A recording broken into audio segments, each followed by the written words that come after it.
ఈ ఒక్క విషయం చాలు మన తెలుగు వాళ్ళు ఎంత ఎదవలో చెప్పడానికి. ప్రపంచంలో ఎక్కడ డైవర్స్ తీసుకున్నా, ఎవరు డైవర్స్ తీసుకున్నా మనకే సంబంధం లేకపోయినా మన హీరోల మధ్యలో తీసుకొచ్చి మనమే తిట్టుకుంటాం. ఈ దరిద్రం ఎప్పుడు పోతుందో నాకైతే అర్థం కావట్లేదు. ఒకసారి ఈ వీడియో చూడండి.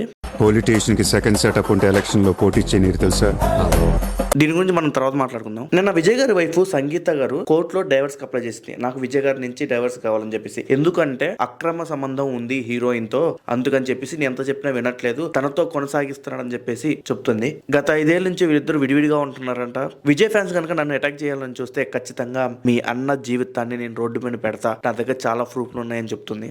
కొన్ని రోజుల క్రితం తమిళనాడులో బీజేపీ లీడర్ ఒక మాట అన్నాడు, త్రిషాతో లింక్ ఉంది విజయ్ అని చెప్పేసి. తర్వాత త్రిష వార్నింగ్ ఇచ్చింది ఆ లీడర్ కి. తర్వాత ఈ లీటర్ సారీ కూడా చెప్పాడు. రీసెంట్ గా ఒక సభలో విజయ్ గారు తన వ్యక్తిగతమైన టార్గెట్ చేస్తున్నాను, నన్ను ఎదుర్కోలేకని చెప్పేసి ఏడుపు మొహం కూడా పెట్టాడు. ఈ రోజు చూస్తే వాళ్ళ భార్య నిజమే అని చెప్పేసి బయట పెట్టింది. విజయ్ గారు ఎప్పుడైతే పాలిటిక్స్ లోకి వచ్చారో అప్పుడు విజయ్ గారికి యాంటీ ఫ్యాన్స్ కాదండి, వేరే హీరోల ఫ్యాన్స్ కదా యాంటీ, వేరే పార్టీ కార్యకర్తలు. వాళ్ళు ఎప్పుడు చందు దొరికిద్దా ఎప్పుడు దొరదాం అనుకుంటారు.